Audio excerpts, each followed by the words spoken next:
नमस्कार, आदाब। आज हम सीखेंगे वेन डायग्राम के बारे में। जैसा कि आप सभी को पता है, बीकॉम या बीबीए फर्स्ट सेमेस्टर के अंदर बिजनेस मैथमेटिक्स का पहला चैप्टर है सेट थ्योरी, जिसके दो पार्ट में आपको करा चुका हूं। This is the part 3। दो पार्ट में हम लोगों ने फर्स्ट पार्ट में डिस्कशन किया था बेसिकली जितने भी फंडामेंटल्स यूज होते हैं सेट्स के बारे में, जितना भी थ्योरेटिकल पोर्शन है, ये तमाम चीजें हम लोगों ने स्टडी किया। उन सबको पढ़ने के बाद मैंने आपको यहाँ पे डिस्कशन की आपके साथ एक्सरसाइज फर्स्ट, जहां पे हम लोगों ने उससे रिलेटेड एक एक न्यूमेरिकल को डिस्कशन किया था। आज जो आपका टॉपिक रहने वाला है, this is a Venn diagram. और वेन डायग्राम से आपके एग्जामिनेशन में काफी क्वेश्चन आपसे पूछे जाते हैं, तो वन ऑफ द इंपॉर्टेंट ये टॉपिक रहने वाला है। जैसा कि आप सभी को पता है, जब आप लोग सेट थ्योरी आपका पहला चैप्टर पढ़ते हैं तो वहां पे केवल पहले चैप्टर में 3 ही टॉपिक आते हैं। एक हम लोग पढ़ चुके हैं, एक वेन डायग्राम है, एक इससे आगे आएगा, यानी कि 3 टॉपिक आपको पढ़ने हैं। आपका एक जो चैप्टर है वो कंप्लीट हो जाता है। आज का जो चैप्टर है वो आज का जो टॉपिक है वो काफी इंटरेस्टिंग रहने वाला है, तो मेक श्योर करके आप लोग कॉपी पेन साथ लेके बैठे ताकि एक एक कॉन्सेप्ट को आप साथ साथ नोट कर पाए। तो विदाउट वेस्टिंग टाइम चलिए शुरू करते हैं। हाँ, उससे पहले एक इंपॉर्टेंट अपडेट, अगर आप लोग कॉमर्स के स्टूडेंट है, चाहे आप ग्रेजुएशन कर रहे हो, पोस्ट ग्रेजुएशन कर रहे हो या 11th-12th में, तो मेक श्योर करके चैनल को सब्सक्राइब कर लीजिए, क्योंकि ऐसा ही अमेजिंग कंटेंट आपको सिर्फ इसी चैनल पे मिलेगा। देखिए, जैसा कि मेरा जो स्टाइल आप सभी को पता है, जब भी हम लोग किसी भी चैप्टर और टॉपिक की शुरुआत करते हैं तो हम सबसे पहले ये चीज देखते हैं माय डियर फ्रेंड्स कि उसकी शुरुआत कहां से हुई। असल में जो शब्द देख रहे हो वेन डायग्राम हम सभी को पता है, जो भी हम लोग शेप्स लेते हैं उन सबको एक तरीके से डायग्राम की हेल्प से समझ पाते हैं। लेकिन असल में वेन डायग्राम का क्या मतलब है? हम तो सेट थ्योरी पढ़ रहे हैं, सेट के अंदर वेन का क्या मतलब है, हम लोग यहां से शुरुआत करते हैं। मतलब हम लोग इसके बैकग्राउंड को सर्च करने की कोशिश करते हैं और हिस्ट्री को सर्च करने की कोशिश करते हैं। देखिए, जैसा कि मैंने आपको बताया, कहीं ना कहीं किसी ना किसी पहलू के साथ जुड़ा होता है उसका नाम, ठीक है। तो अब ध्यान से समझिए, हमें पढ़ना है वेन डायग्राम। वेन डायग्राम असल में जो ये नाम है वेन, ये एक साइंटिस्ट का नेम है। मैं आपको बता देता हूं, एक ब्रिटिश के मैथमेटिशियन हुए हैं जिनका नाम था जॉन वेन। उनका जो सरनेम है वेन, वो उठा के यहाँ पे यूज किया गया, जिसको हम लोग बेसिकली क्या बोलते हैं, वेन डायग्राम बोलते हैं। तो आपको याद ये रखना है माय डियर फ्रेंड्स कि यहाँ पे जो आपका ये वेन डायग्राम है, वेन शब्द है, ये आपका एक ब्रिटिश के मैथमेटिशियन हुए हैं, ठीक है। तो आपका जो ब्रिटिश मैथमेटिशियन हुए हैं, नाम मैं लिख देता हूं, ध्यान से समझ लीजिए। ये है आपके ब्रिटिश मैथमेटिशियन जिनका नाम रहा बेसिकली जॉन वेन, ठीक है, JOHN और VNN, ठीक है। तो इनका जो नाम सरनेम था वेन, यहां से उठाया वेन और इसके आगे लगा दिया डायग्राम। तो ये क्या बन गया basically, this is become the Venn diagram. ये आपका बन गया वेन डायग्राम। अब ये तो बेसिक सी बात है, हर आदमी करीब करीब इसके बारे में जानता है कि कोई ना कोई साइंटिस्ट है जिनका नाम क्या निकल के आया, जॉन वेन निकल के आया उनके सरनेम से, क्योंकि इन्होंने इस कॉन्सेप्ट को इंट्रोड्यूस किया था। दैट्स व्हाई ये क्या बन गया, आपका वेन डायग्राम बन गया। मुद्दे की बात ये है कि ये जो वेन डायग्राम है क्या। असल में देखिए, अलग अलग सेट्स होते हैं, जैसे कि हम लोगों ने डिफरेंट टाइप ऑफ सेट्स पढ़े, उनके अंदर अलग अलग रिलेशनशिप होते हैं, ठीक है। उन रिलेशनशिप की स्टडी की इन मैथमेटिशियन ने, जिनका नाम था जॉन वेन, और उन सभी रिलेशनशिप को इन्होंने डायग्राम की हेल्प से रिप्रेजेंट किया, डायग्राम की हेल्प से विजुअलाइज कर दिया। तो इसको क्या बोलेंगे, this is called Venn diagram. यानी कि जो आप लोग पढ़े हो अभी जो आपका टॉपिक है, जो मैंने आपका शुरुआत में लिखा था, क्या बेसिकली वेन डायग्राम। तो वेन डायग्राम का मतलब क्या है, the visualization of the relationship between the sets with the help of the diagram. मतलब डायग्राम की हेल्प से अगर डिफरेंट सेट्स के अंदर जो रिलेशनशिप होते हैं उनको हम विजुअलाइज कर पाए, तो इसको क्या बोलोगे आप लोग, वेन डायग्राम बोलोगे। Is it clear? बहुत सिंपल बात मैंने आपको बताई है। तो हम लोग क्या लिखेंगे, विजुअलाइजेशन, हम लिखेंगे विजुअलाइजेशन ऑफ, किसकी बात कर रहे हैं हम लोग, विजुअलाइजेशन ऑफ रिलेशनशिप, यानी कि एक संबंध होता है, किनके बीच में होता है, visualization of relationship between the sets, अलग अलग सेट्स के बीच में जो भी रिलेशनशिप होता है, ठीक है, उसका visualization with the help of the diagram. हम लोग किसकी हेल्प से उनको एक्सप्रेस करेंगे, with the help of the diagram, ठीक है। तो हम लोग किसकी हेल्प लेंगे, डायग्राम की हेल्प लेंगे, ठीक है। तो इसको क्या बोलोगे, इन सभी डायग्राम को क्या बोला गया, वेन डायग्राम, क्योंकि ये आपका जॉन वेन नाम के साइंटिस्ट थे, इन्होंने इस कॉन्सेप्ट को इंट्रोड्यूस किया, इसलिए इनके नाम पर ही रख दिया गया। इस डायग्राम को क्या बोला गया, वेन डायग्राम। क्लियर? अब यहाँ पे जब भी आप लोग वेन डायग्राम को स्टडी करोगे तो basically 3 component my dear friends आपको दिखेंगे। ध्यान से समझना, जब भी हम लोग बात करते हैं 3 कंपोनेंट आपको दिखेंगे। एक आपको रेक्टेंगल दिखेगा, एक आपको सर्कल दिखेगा और एक आपको डॉट दिखेगा, ठीक है। डॉट दिखेगा या फिर आप लोग कह सकते हैं मार्क दिखेगा, ठीक है, मार्क जिसको कहते हैं। अब ये क्या चीज है, ध्यान से समझना। जैसे मैंने एक रेक्टेंगल बना दिया, क्लियर है, तो ये जो रेक्टेंगल है दिस इज द रेक्टेंगल, ठीक है। सर्कल, इसके अंदर मैंने एक सर्कल बना दिया, ठीक है, और इसके अंदर कोई मैंने एक जैसे मार्क कर दिया, जैसे मैंने यहाँ पे लिख दिया ए स्मॉल है, ठीक है। तो तीन चीजें आपको यहाँ पे हेल्प लेनी है, तीन चीजों की, जब भी आप लोग वेन डायग्राम को रिप्रेजेंट करोगे। जब भी आप लोग रेक्टेंगल का इस्तेमाल करोगे, इट मीन सीधा सीधा है वो आपका यूनिवर्सल सेट को रिप्रेजेंट करेगा, मतलब जितने भी सेट है उन सबका कॉम्बिनेशन, ठीक है, यूनिवर्सल सेट होएगा। जो भी सर्कल है वो आपका रिप्रेजेंट करता है अलग अलग सेट को, एक सर्कल आपका सेट को रिप्रेजेंट करता है, ठीक है। और जो आप लोग मार्क लेते हो, डॉट लेते हो, माय डियर फ्रेंड्स, वो रिप्रेजेंट करेगा आपके एलिमेंट को। ये किसको रिप्रेजेंट कर रहा है, आपके एलिमेंट को। बस जब भी आप लोग वेन डायग्राम की बात करोगे तो इन तीन कंपोनेंट का ही इस्तेमाल करना है। पहला यूनिवर्सल सेट रेक्टेंगल के थ्रू रिप्रेजेंट करोगे, सर्कल के थ्रू आप लोग सेट को रिप्रेजेंट करोगे, कोई भी एलिमेंट दिखाना है तो किसी भी मार्क के थ्रू आप लोग एलिमेंट को दिखा दोगे, ठीक है। This is all about the Venn diagram, कि वेन डायग्राम होता क्या है, क्या वेन डायग्राम की डेफिनेशन होती है, कौन से मैथमेटिशियन के थ्रू ये डेफिनेशन निकल के आई। आई होप कि ये सारी चीजें क्लियर हो गई होंगी, ठीक है। अब जब ये सारी चीजें हम लोगों ने समझ ली, तो यहाँ पे एक शब्द मैंने आपको दिया था कि यहाँ पे हम लोग रिलेशनशिप की स्टडी करने वाले हैं, ठीक है। किस रिलेशनशिप की बात कर रहे हैं हम लोग, बेसिकली अलग अलग सेट्स के बीच में अलग अलग संबंध होते हैं, उनको दिखाना किसकी हेल्प से, डायग्राम की हेल्प से। यही तो वेन डायग्राम है। लेकिन यहाँ पे आप लोगों को एक और टॉपिक पढ़ना पड़ेगा माय डियर फ्रेंड्स,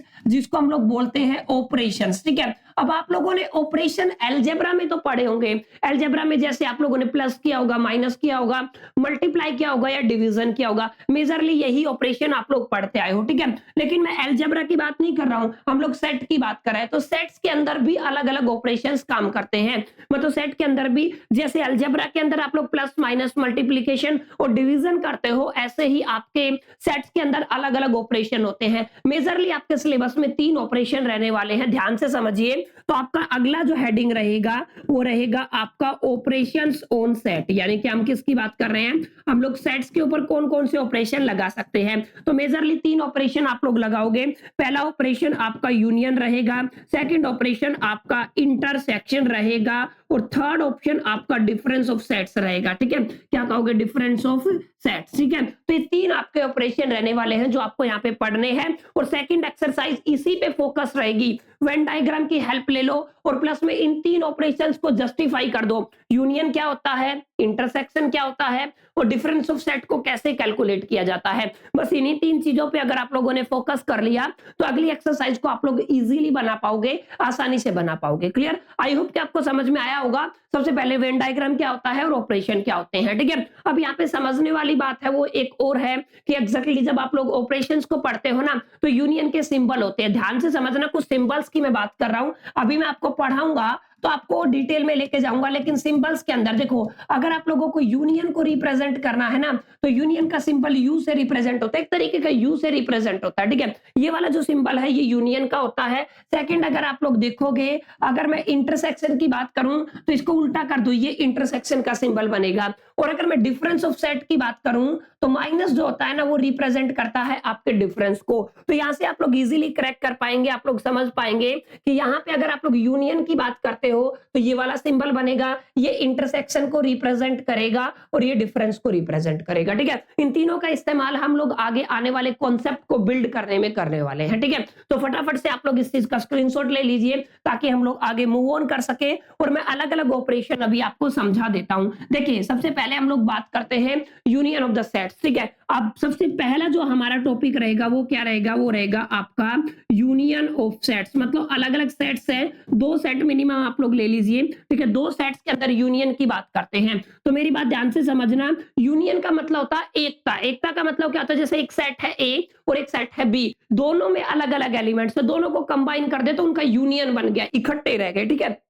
तो यही रिप्रेजेंटेशन किसकी होती है माय डियर फ्रेंड्स, यूनियन की होती है, ठीक है। 2 सेट्स का यूनियन का मतलब क्या होता है, if we combine the element of the both set is called the union of A and B. 2 element अगर आप 2 सेट्स लेके चलते हो ए और बी, और दोनों के एलिमेंट को अगर हम लोग कंबाइन कर दे, टुगेदर कर दे, तो माय डियर फ्रेंड्स वो क्या बनता है, सॉरी वो क्या बनता है बेसिकली यूनियन बनता है। सिंपल हम लोगों ने बात की, जब भी आप लोग बेसिकली एप्लीकेशन पढ़ोगे सेट्स की तो वहां पे आपको कुछ शब्द दिखेंगे, ठीक है, आइदर और। अगर आपको दिखा आइदर शब्द, ठीक है, अगर आप लोग आइदर को देखते हो तो आइदर का मतलब भी यूनियन निकालना है और का मतलब भी क्या होता है, आपको यूनियन निकालना है। बहुत सिंपल बात है, ठीक है। अब यहाँ पे दो सेट आप लोग ले लीजिए, जैसे एक ए है जहां पे मैंने एलिमेंट ले लिए 1 2 एंड 3, और एक सेट मैं ले रहा हूं आपका बी जहां पे मैंने एलिमेंट ले लिए 4 5 एंड 6। क्लियर। तो अब यहाँ पे होता क्या है, वेन डायग्राम भी मैं समझाऊंगा, ध्यान से समझते चलो कि अगर आप लोगों को इनका यूनियन निकालना है तो पहले रिप्रेजेंटेशन सीखो। अगर मेरे को यूनियन निकालना है तो ऐसे लिखूंगा मैं ए यूनियन बी,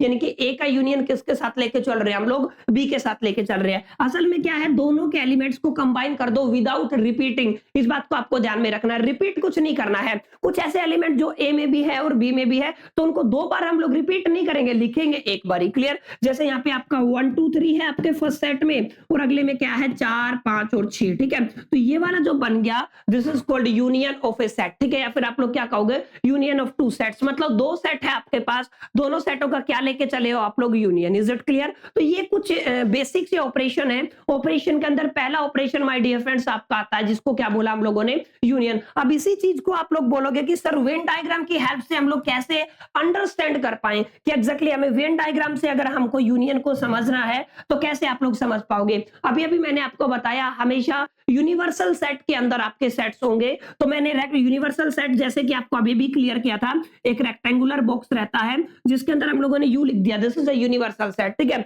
अब इसके अंदर होगा क्या, दो सेट ले लीजिए आप लोग, कौन कौन से, एक ए था आपके पास और एक बी था, ठीक है। तो ये वाला सेट ए हो गया और ये वाला बी हो गया, दोनों को कंबाइन करना है ना तो सारे एलिमेंट आ जाएंगे। अब देखना जो रिपीट हो रहा है वो गोला बन रहा है, ठीक है, यानी कि ये आपका सेट ए है और ये सेट आपका बी है। तो यहां से क्या बन जाएगा, ए यूनियन बी। तो ये वाला जो है आपका वेन डायग्राम ये किसका है, ये आपका बेसिकली यूनियन का रहने वाला है। क्लियर। तो आई होप कि मैं ऐसा उम्मीद करता हूं आपको इजीली समझ में आ गया होगा कि what is the meaning of union of set, ठीक है। यूनियन ऑफ सेट का मतलब जिन भी से आपको सेट का यूनियन निकाला है उन सभी एलिमेंट्स को इकट्ठा करके एक सेट से रिप्रेजेंट कर दो विदाउट रिपीटिंग एनी एलिमेंट। किसी भी एलिमेंट को आपको रिपीट नहीं करना है, मेक श्योर करके ये चीज आपको ध्यान में रखनी है। क्लियर। और किससे, आइदर और से आप लोग आइडेंटिफाई कर पाओगे कि अगर आपको आइदर और जैसे शब्द अगर आपको दिखाई दे तो किसको रिप्रेजेंट करते हैं, यूनियन ऑफ सेट्स को रिप्रेजेंट करते हैं, ठीक है। तो ये तो था आपका यूनियन ऑफ सेट के बारे में। अभी मैं आपको समझाने वाला हूं कुछ important properties my dear friends. Important properties क्या होती है, मैं थोड़ा इसको इधर लिख देता हूं, ठीक है, और इसका आपका वेन डायग्राम को भी यहां से उठा के और यहां पे लिख देता हूं। क्लियर है। और मैं एक बार इसका थोड़ा सा डायरेक्शन चेंज कर देता हूं ताकि आप लोग इसको इजीली समझ पाए, ठीक है। एक मिनट दो जरा, ये देखिए मैं इसको थोड़ा सा एडजस्ट कर देता हूं। यस, अभी आपको क्लियर दिख रहा होगा, ठीक है। ये देखिए एक साइड में लिख दिया। अभी हम लोग पढ़ने वाले हैं माय डियर फ्रेंड्स कुछ और प्रॉपर्टीज यूनियन की, ठीक है। तो यहां पे मैं आपको अभी टीच करूंगा प्रॉपर्टीज ऑफ यूनियन। ध्यान से समझना क्या मतलब होता है प्रॉपर्टीज ऑफ यूनियन की। Properties of union of set का मतलब होता है कि अलग अलग प्रॉपर्टी आप लोग लेके चलते हो। पहली प्रॉपर्टी देखिए, ए का अगर यूनियन ले लेता हूं ए के साथ, मतलब एक सेट है उसका यूनियन ले लिया ए के साथ, तो दोनों में कंबाइन सेम ही एलिमेंट है और रिपीट तो कर नहीं सकते। रिपीट नहीं कर सकते तो उसका आंसर कितना आ जाएगा, ए। समझ में आया। अगर मैं ए के साथ ही क्या लेके चलता हूं, यूनियन लेके चलता हूं तो ए रहेगा। सेकंड आप लोगों को समझना ये है, ए का यूनियन अगर मैं इम्पिटी सेट के साथ लेके चलता हूं, इम्पिटी के तो अंदर कुछ होता ही नहीं है, दोनों को कंबाइन करना है तो अभी क्या आएगा, आपका ए ही आएगा। क्लियर। तो सेकंड प्रॉपर्टी थी। पहली प्रॉपर्टी क्या कहती है, अगर एक सेट का उसी के साथ यूनियन लेते हैं तो क्या बनता है, वो सेमी सेट बनता है। अगर एक सेट का इम्पिटी सेट के साथ यूनियन लेते हैं तो भी वो सेमी सेट रहेगा, ठीक है। अब यहाँ पे समझने वाली बात ये है, यहाँ पे मैं एक्सप्लेन कर रहा हूं आपकी थर्ड प्रॉपर्टी को।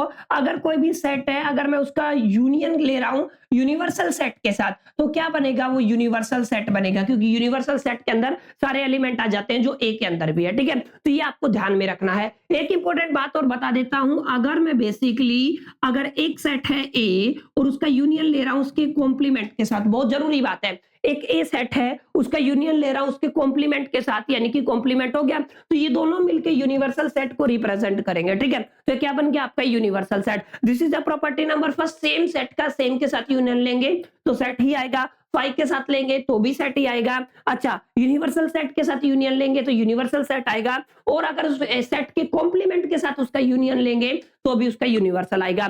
दो इंपॉर्टेंट प्रॉपर्टी कम्यूटेटिव और एसोसिएटिव, ये भी आपको पता होना चाहिए क्या होती है कम्यूटेटिव और क्या होती है एसोसिएटिव, वेरी वेरी इंपॉर्टेंट। इसलिए मैं पेन का कलर चेंज कर लेता हूं, ध्यान से समझना। प्रॉपर्टी नंबर 5, अगर आप लोगों ने ए का यूनियन लिया है बी के साथ तो वो इक्वल होगा बी का यूनियन ले लो आप लोग किसके साथ, ए के साथ। इसको बोलते हो आप लोग कम्यूटेटिव प्रॉपर्टी। क्या बोला जाता है इसको, कोम्यूटेटिव प्रॉपर्टी। ध्यान से समझ लीजिए, कोम्यूटेटिव प्रॉपर्टी आपके एग्जाम में आ सकता है कि जो आपकी कोम्यूटेटिव प्रॉपर्टी को वेरीफाई कीजिए, ठीक है। अच्छा, छठा क्या है, एसोसिएटिव। अगर मैंने A union B union C लिखा, फिर मैंने लिखा A union B union C, तो पहले मैंने ए यूनियन बी किया, फिर आपका क्या लिया, सी लिया, फिर बाद में मैंने पहले बी यूनियन सी किया, फिर उसके साथ ए का यूनियन लिया। ये वाली जो प्रॉपर्टी है ये होती है आपकी एसोसिएटिव प्रॉपर्टी। क्या होती है आपकी एसोसिएटिव प्रॉपर्टी। तो ये भी आपको अच्छे से याद रखनी है, क्लियर। तो ये कुछ बेसिक बातें हैं, कुछ प्रॉपर्टीज है जो किससे जुड़ी हुई है माय डियर फ्रेंड्स, ये प्रॉपर्टी जुड़ी हुई है आपके यूनियन ऑपरेशन से।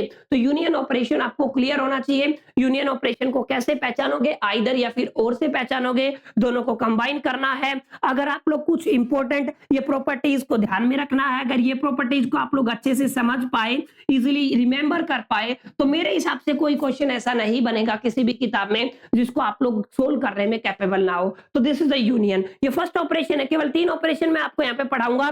तीनों बेहद आसान है, इजी है, सहूलियत आपको होगी अगर आप लोग साथ साथ पढ़ते चल रहे हैं, क्लियर। चलो, उम्मीद करता हूं आपको समझ में आ गया होगा। अगला ऑपरेशन क्या है my dear friends, second operation है आपका इंटरसेक्शन। अब इंटरसेक्शन का मतलब क्या होता है, ध्यान से समझना। इंटरसेक्शन ऑफ सेट्स, ध्यान से समझो। इंटरसेक्शन ऑफ सेट्स का मतलब बेसिकली आप लोग ध्यान से समझना। अभी अभी मैंने इसका सिंबल समझाया, ये होता है इंटरसेक्शन, ठीक है, यूनियन का उल्टा। और इंटरसेक्शन में क्या होता है, बेसिकली हम लोग कॉमन लेके चलते हैं। कॉमन का मतलब ध्यान से समझना, कॉमन का मतलब क्या होता है, और इसका जो रिप्रेजेंटेशन है वो होता है एंड शब्द से। अगर आपको एंड दिखेगा ना तो इसका मतलब आपको इंटरसेक्शन निकालना है सेट्स का।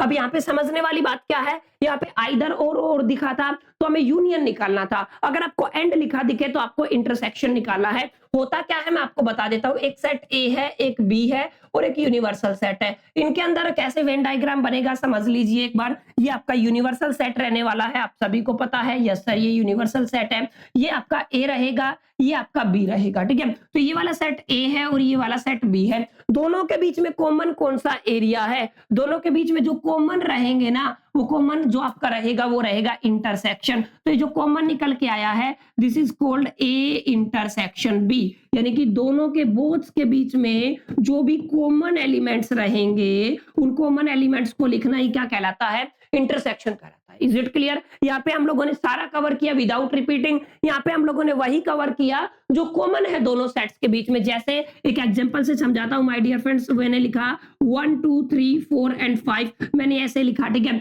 और एक सेट मैंने ले लिया है मान लो 2 3 एंड 6 एंड 9, ठीक है। ये दो सेट है और अगर मेरे को ए इंटरसेक्शन बी निकालना है तो दोनों के बीच में 2 भी कॉमन है, 3 भी कॉमन है, सिर्फ 2 और 3 कॉमन है। तो दो कॉमन एलिमेंट्स है, उनको हम लोग यहाँ पे एक नया सेट बना के लिख देंगे, ठीक है। तो this is called intersection of the set. तो जब भी आप लोग ग्रेजुएशन में सेट्स को पढ़ोगे ना तो आपके सिलेबस में माय डियर फ्रेंड्स केवल 3 ही ऑपरेशन रहेंगे। पहला ऑपरेशन सेट्स के ऊपर यूनियन का है, दूसरा ऑप्शन सेट्स के अंदर बेसिकली इंटरसेक्शन का है, और तीसरा डिफरेंस ऑफ द सेट्स आपको निकालना है।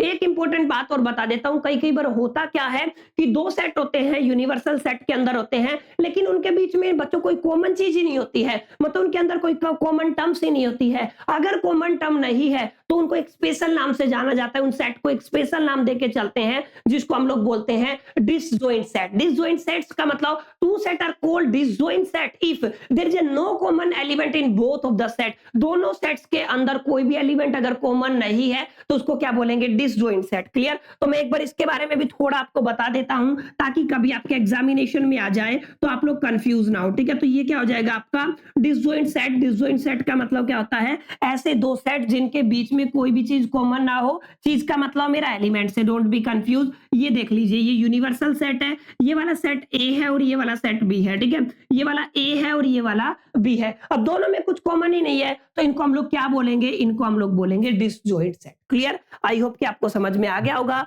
What is the meaning of disjoint set. अब यहाँ पे ये समझिए, एग्जांपल देके समझा देता हूं ताकि आपकी कंफ्यूजन सारी दूर हो जाए। डिसजॉइंट सेट के लिए मैंने एक सेट लिया है जहाँ पे मैंने बात की है ए बी सी और डी की, ठीक है, और एक मैंने बी सेट ले लिया, सी सेट ले लिया, जहाँ पे मैं बात कर रहा हूँ बेसिकली आप लोग देख लीजिए ई एफ जी और एच, ठीक है, आपका क्या हो गया ई एफ जी और एच। अब आप लोग यहाँ पे देखेंगे there is no common element in A and C, तो आप लोग क्या कहोगे A and C are the disjoint set, आप लोग क्या कह दोगे इनको, ये कैसे सेट है, डिसजॉइंट सेट है, क्लियर। तो आपके एग्जामिनेशन में पूछा जा सकता है what is the meaning of disjoint set, justify with a great example, with a good example, with A excellent example. तो आपको बताना है कि किस एग्जांपल से आप लोग उस चीज को जस्टिफाई करते हो। डिसजॉइंट सेट क्लियर हो गया, कॉमन भी हो सकता है, कॉमन नहीं भी हो सकता, सारा एरिया भी कवर कर सकते हो, ठीक है। अब आगे चलते हैं, ध्यान से समझना मेरी बात, लास्ट ऑपरेशन आपको पढ़ा रहा हूं, उसके बाद इसका फंडामेंटल क्लियर हो गया होगा, ठीक है, आप लोगों को सिर्फ नोट करना है, ठीक है। फिर हम लोग बात करेंगे नेक्स्ट लेक्चर में इसकी एक्सरसाइज के ऊपर, कैसे आप लोगों को तमाम सवालात के हल करने हैं, ठीक है। तो अब यहाँ पे देखिए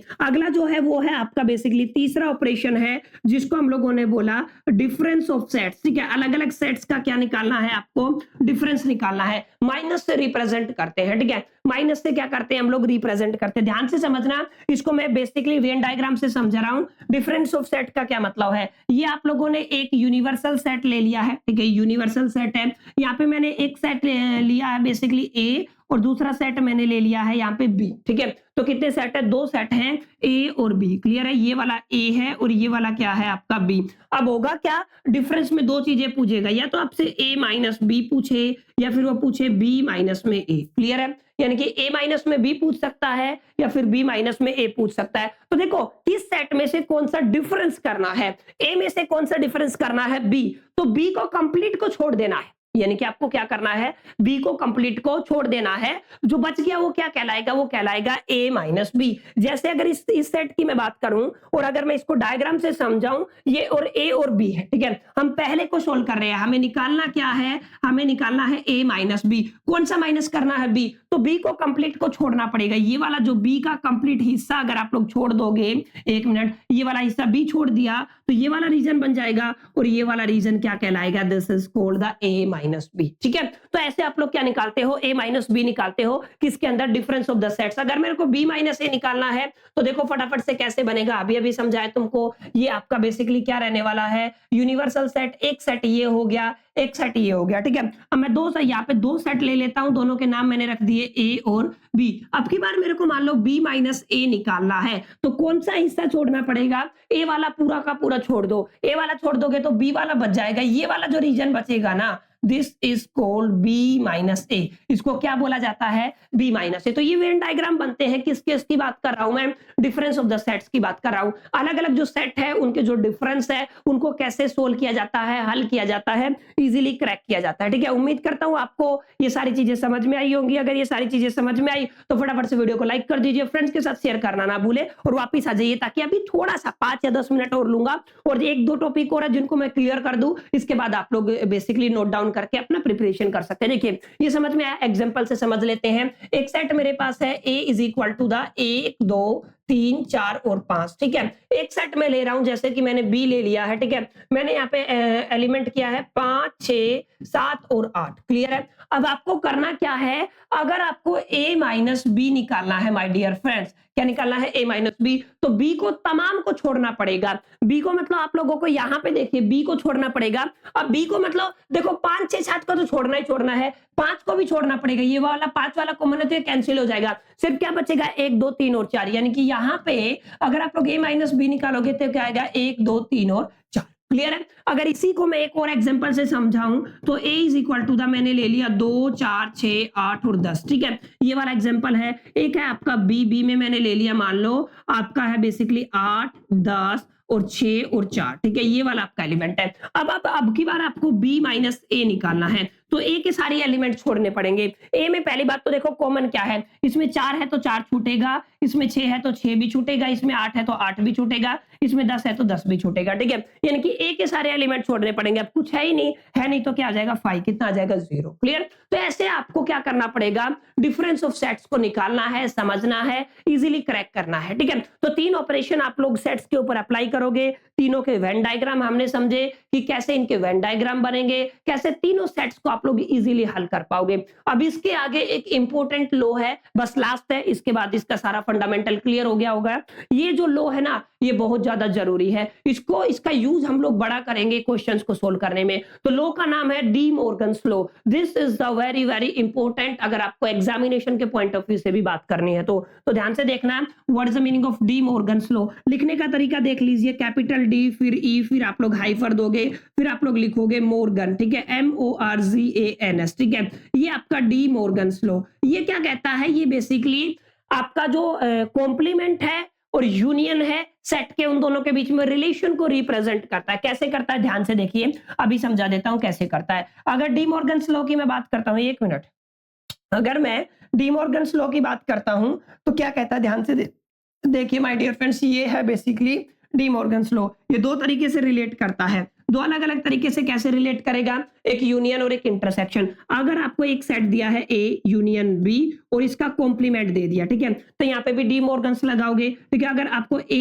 इंटरसेक्शन बी दिया हुआ है और उसका कॉम्प्लीमेंट दे दिया तो यहाँ पे भी क्या लगेगा? बेसिकली आपका डी मॉर्गन्स लॉ लगेगा। डी मॉर्गन्स लॉ क्या कहता है? कॉम्प्लीमेंट तो दोनों का होगा, अगर यूनियन है तो इंटरसेक्शन में कन्वर्ट कर दीजिए और इंटरसेक्शन है तो यूनियन में कन्वर्ट कर दीजिए। बस यही कहता है आपका डी मॉर्गन्स लॉ। मतलब क्या है? अगर आपको निकालना है ए यूनियन बी का कॉम्प्लीमेंट तो हम क्या करेंगे? ए का कॉम्प्लीमेंट यूनियन है तो इंटरसेक्शन ऑफ बी का कॉम्प्लीमेंट, ठीक है। ऐसे ही अगर आप लोगों के पास इंटरसेक्शन है तो ए का कॉम्प्लीमेंट यूनियन ऑफ बी का कॉम्प्लीमेंट। ये दोनों रिजल्ट माय डियर फ्रेंड्स किसके हैं? ये आपके डी मॉर्गन्स लॉ के हैं। ये किसके हैं? डी मॉर्गन्स लॉ के हैं, ठीक है। तो D Morgan's law is very very important. इसमें कोई ऐसा लंबा चौड़ा ग्रंथ भी नहीं है कि आपको याद करने में डिफिकल्टी हो। याद ये रखना है कि अगर इंटरसेक्शन है तो यूनियन आ जाएगा और यूनियन है तो इंटरसेक्शन आ जाएगा, और ये आपकी सारी चीजें मिलके आपके फंडामेंटल क्लियर करती हैं। अब जब कल हम एक्सरसाइज को सोल्व करेंगे या नेक्स्ट लेक्चर जब भी आएगा, ठीक है, रेगुलर ही आते हर वीडियोस तो वहां पे मैं आपको आपकी जो एक्सरसाइज है आपकी सेट थ्योरी के अंदर,